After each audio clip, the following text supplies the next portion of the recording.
आधी रात का समय था। एकांश अपने बेड पे अच्छी नींद में था। बाहर से एक लाइट की थोड़ी सी रोशनी एकांश के कमरे में पड़ रही थी। कुछ आवाज सुनकर एकांश की आंख खुल जाती है।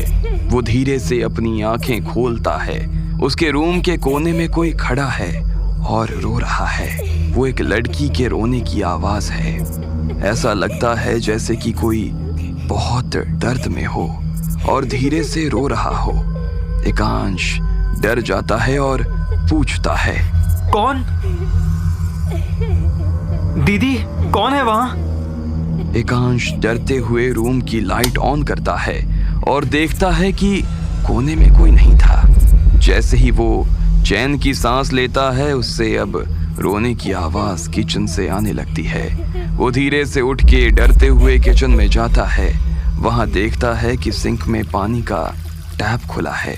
वो टैप बंद करके जैसे ही मुड़ता है, उसके सामने एक औरत सफेद कपड़े में बाल उलझे हुए सामने खड़ी है। एकांश पीछे जाने की कोशिश करता है, लेकिन उसकी बॉडी उसी जगह रुक जाती है।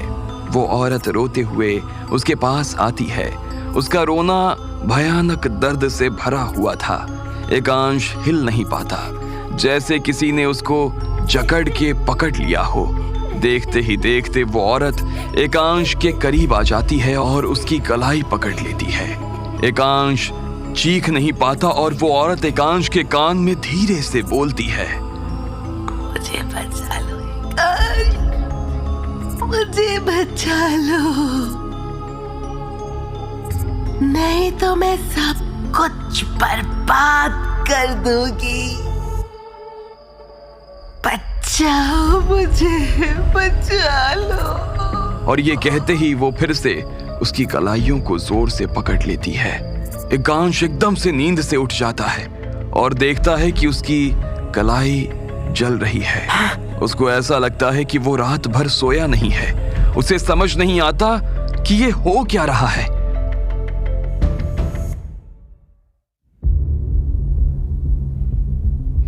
सुबह होते ही सुधीर ने अपने भाई शैलेंद्र को कॉल किया। भैया, रात को आपने जमीन को लेकर कॉल किया था। हाँ सुधीर, मैं तुम्हें अभी जमीन के सारे कागजात भिजवा देता हूँ। भैया, आप मुझे जमीन के कागजात मत भेजिए। क्यों, क्या हुआ सुधीर? भैया, क्या आप मुझे जमीन के बदले पैसे दे सकते हैं? लेकिन तुम्हें जमीन क्यों नहीं चाहिए? भैया, असल में एक विला की डील मिली है, जिसके लिए मुझे जल्द से जल्द पैसों का इंतजाम करना है और मुझे इस वक्त जमीन की नहीं, पैसों की जरूरत है। ठीक है, तुम जैसा चाहो। भैया, अगर हो सके तो क्या आप मुझे कल तक पैसे भिजवा देंगे? अब मैं आज शाम को ही तुम्हारे घर पैसे भिजवा देता हूँ। ताऊजी को रात से ही इसी पल का इंतजार था कि कब सुबह हो और कब उनके सर से ये जमीन की बला टले। लेकिन पापा के साथ क्या चल रहा था, मुझे कुछ समझ नहीं आ रहा था। मैं पहली बार देख रहा था कि पापा सिर्फ अपने फायदे की बात कर रहे थे। उन्हें सिर्फ वो विला दिख रहा था और पैसों का इंतजाम हो जाने के बाद वो अब विला मम्मी और दीदी को भी दिखाना चाहते थे। अरे सुनती हो श्रवणी, चलो आज तुम भी उस विला को देख लो। हाँ, आज तो मैं भी देखूंगी क्या है ऐसा उस विला में जो आप उसकी इतनी तारीफ कर रहे हैं। अरे तुम उस विला को देखोगी तो बस देखती ही रह जाओगी। तुम्हारा मन भी वहाँ रहने को करने लगेगा। एक बार चलकर देखो तो सही। हाँ ठीक है। मैं दिया को भी बोल देता हूँ, वो ऑफिस से सीधा विला ही आ जाएगी। पापा ने तो विला में जाने के सपनों को बुनना शुरू कर दिया था। लेकिन दूसरी ओर जब ताऊजी ने पापा से बात करके फोन रखा तो ताई जी ने उनसे पूछा, अचानक आपको क्या हुआ? आप सुधीर को पैसे क्यों दे रहे हो? हाँ, उसे एक विला खरीदना है और वैसे उसके बदले वो जमीन हमारी हो जाएगी। अगर उसे विला खरीदना है तो वो अपने पैसों से खरीदे। ये जमीन तो सालों से हमारी ही है, भला हम उसे पैसे क्यों दें? मैं तुम्हें वजह बता भी दूं तो भी तुम मेरा विश्वास नहीं करोगी। ऐसा क्या हो गया? ताऊजी ने उन्हें रात को हुए भयानक हादसे के बारे में बताया। सुनते ही ताई जी भी घबरा गईं। कहीं सच में सुधीर ने जादू टोना तो नहीं कर दिया? इतना सब हो गया, आपने मुझे उस वक्त ही क्यों नहीं बताया? मैं बता भी देता तो तुम मेरा यकीन नहीं करती। वैसे भी आज शाम को उसे पैसे देकर ये किस्सा खत्म करते हैं। यहाँ मम्मी और पापा के साथ मैं भी फिर से विला देखने आ गया था। मेरे मन में अभी भी रात का सपना ही चल रहा था कि वो कौन थी और उसे क्या चाहिए था। पिछली बार की तरह ही पापा ने विला के गेट पर पहुंचते ही तारीफों के पुल बांधना शुरू कर दिए थे। जैसे ही मैंने विला के अंदर अपना कदम रखा, मुझे एक अजीब सी आवाज सुनाई देने लगी, बिल्कुल कल रात के सपने की तरह। मैं यहाँ हूँ, मुझे निकालो, मेरे पास आओ, मेरी मदद करो। जैसे ही मेरे कानों में ये आवाज पड़ी, मुझे ऐसा लगने लगा जैसे कोई मुझे इस आवाज की तरफ खींच रहा है। मेरे हाथ और पैर को ये क्या हो गया? ये अचानक सुन क्यों पड़ गए? मुझे ऐसा लग रहा था जैसे मेरे पूरे शरीर को जंजीर से बांधा हो। मुझे घुटन सी होने लगी थी। मैं बस उस विला के बाहर भागना चाहता था, पर न जाने क्यों मैं अपने कदम बाहर की तरफ बढ़ा ही नहीं पा रहा था। ये क्या हो रहा है मेरे साथ? इस विला में आते ही मेरे साथ ये अजीब सी चीजें क्यों होने लगती हैं? ये किसकी आवाज थी? ऐसा क्या है यहाँ जो? उसी समय दीदी विला के अंदर आई। एकांश, क्या हुआ? तो इस तरह यहाँ क्यों खड़ा है? अंदर चल।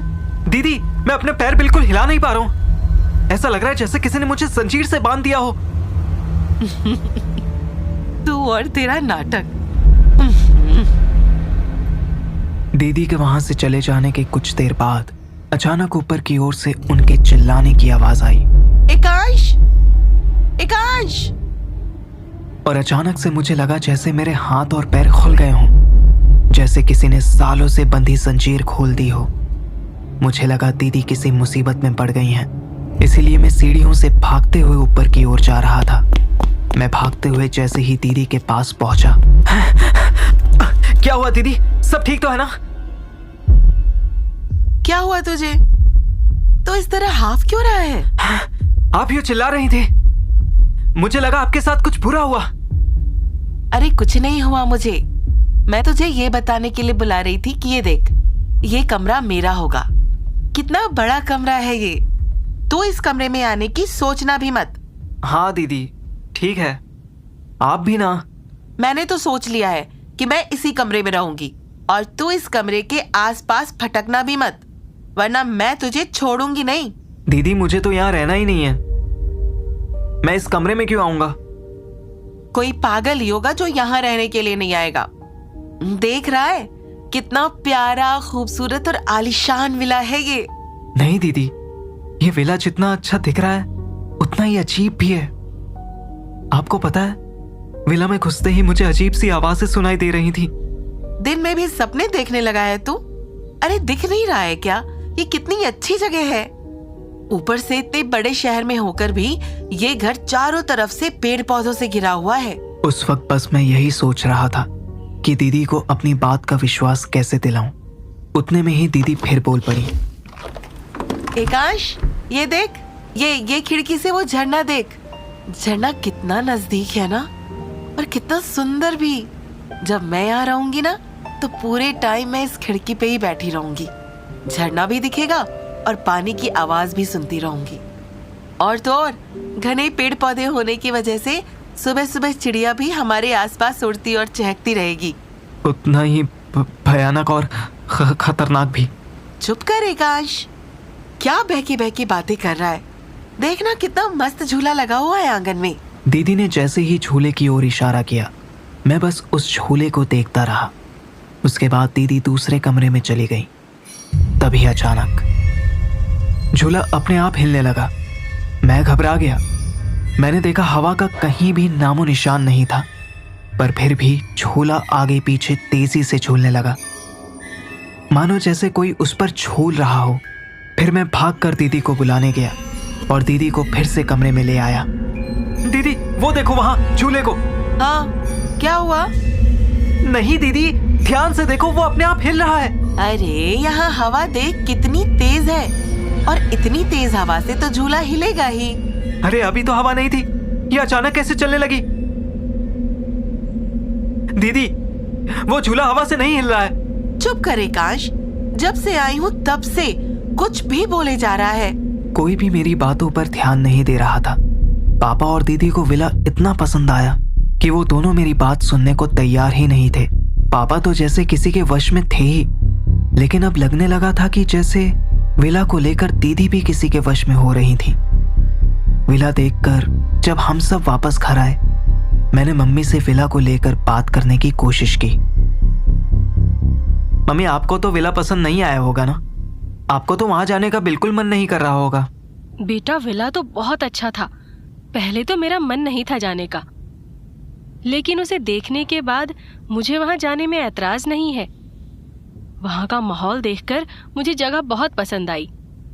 मम्मी की बातें सुनकर मुझे पता चल गया था कि मम्मी का भी मन बदल गया है, तो मुझे लगा कि मम्मी को सब कुछ सच सच बता देना चाहिए। मम्मी, मुझे वहां बहुत अजीब सा महसूस हो रहा था। विला में कदम रखते ही ऐसा लग रहा था जैसे कोई मुझे एक जगह पर बांधने की कोशिश कर रहा हो। और तो और वो आंगन में जो झूला था वो खुद ब खुद हिल रहा था। एकांश बेटा, हो सकता है ये सब तुम्हारा वहम हो। मम्मी, हम यहाँ पर नहीं रह सकते। मेरा वो विला जाने का बिल्कुल मन नहीं है। और तो और वहां ऐसा लग रहा था जैसे वहां कोई और भी था। बेटा, हम सभी को वो विला बहुत अच्छा लगा, और है भी कितना अच्छा। और अब तो पैसों का भी इंतजाम हो गया है। मम्मी मेरी बात समझ नहीं रही थी और उस बात पर मेरा गुस्सा बढ़ता जा रहा था। कोई मेरी बात पर यकीन क्यों नहीं कर रहा है? तभी मम्मी ने वापस मुझे गुस्से से देखा। अंदर जाओ एकांश, हम सब उस विला में रहने जाएंगे, और अब इस बारे में मुझे कोई बात नहीं करनी।